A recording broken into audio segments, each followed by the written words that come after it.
So, welcome to day 3 of my journal and my thoughts. As you can see, I'm doing a little bit different background here. Good friend of mine this morning, him and I were texting each other back and forth, and he was talking about maybe making it a little more professional. Not so much for me, but for you. People like watching more professional things, so it's a good idea. So I'm making it more professional. So anyway, let's get back to this and why I'm doing this. First thing, many of you might know, maybe you don't, I'm a minister. That's not really that important, but what is important is the reason I'm telling you this is that I think most people believe that ministers don't really struggle like the rest of everybody else. I want you to know this is entirely not true. I gotta be honest, I argue with my wife just like everybody else, and I'd love to say that my arguments are so small and minor, that we never get upset or yell. My wife constantly tells me I yell too much. I wish I could say that I feel like I'm the world's best dad and that I deserve to wear best dad t-shirts and all those things, but guess what? I struggle like every other dad, wondering if I'm a good enough father, am I a good enough worker, am I making the company proud, or whatever. I struggle is the point I'm trying to get to. I feel like it's in these struggles that we're normal human beings, and God asks us to bear one another's burdens. The Bible talks about iron sharpening iron, and I think what an injustice if I sit here with my struggles and I act as if I'm perfect. So I want to share these things with you. Hopefully you get help from this, and God helps you as He's helped me. So let's get right into this book.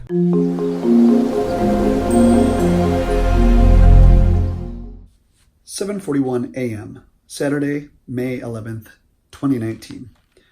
Dear Jesus, I think a great place to start today would be acknowledging how much this journaling has helped me already. To put my thoughts down on paper and see what's really on my mind is so amazing. My thoughts typically just float around in my mind, bumping into one another and never really coming to many real conclusions.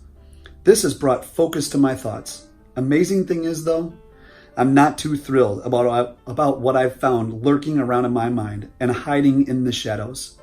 If someone would have asked me 4 days ago what my thoughts on God are, I would have given all positive answers. I would have talked about your amazing love and gentle kindness. I would have boasted about a God who finds you where you are and gently begins to heal the wounds until we are made whole. And while I know all of these things to be true, there is still the shadows in my mind where fear, pride, and regrets reside. I guess I can't say that I'm shocked by this. If I stop for a moment and reflect, I see their destructive hands in several situations in my life. However, I refuse to allow them to remain unchecked and without resolve. This is why you came to the earth and died for me, isn't it? But enough of that. I want to work on being more positive. On several of the podcasts I've been listening to, there's been a lot of conversation about positive self-talk and how much it can change one's outlook on life. I don't think the point here is to lie to myself about my situations, but rather to put more emphasis on the blessings in my life. It's so odd, as I write this, I'm conflicted. For some reason, and without my realizing it until this very moment, I sort of enjoy the inner struggle and turmoil of trying to figure this relationship with you out. It's like it's become my identity, and I'm not sure who I'd be without the struggle. This can't be healthy, can it? I mean, I realize that a case can be made for there's no gain without pain. But what about never healing from the pain? Because I've become addicted to it, and all the while, gain just becomes the byproduct.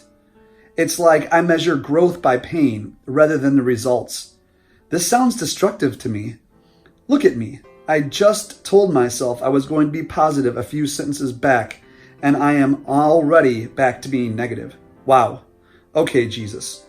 We have lots of work to do here, and it looks like I finish with being negative. Sorry. So I hope you enjoyed this today. I hope it ministered to you. I do want to open this up maybe for some comments, some thoughts. If you scroll down, you'll see a comment section down there. Of course, every day I'm going to read from this, but maybe after that or before that, we can even get into some discussions, some topics. There's some people I'd like to host on here. that have some great thoughts on different things and open up some things for discussion. So again, if you have any thoughts, comments, questions, put them down there in the comment section below, and we'll get on to that. So anyway, I hope you have a fantastic day, and God bless.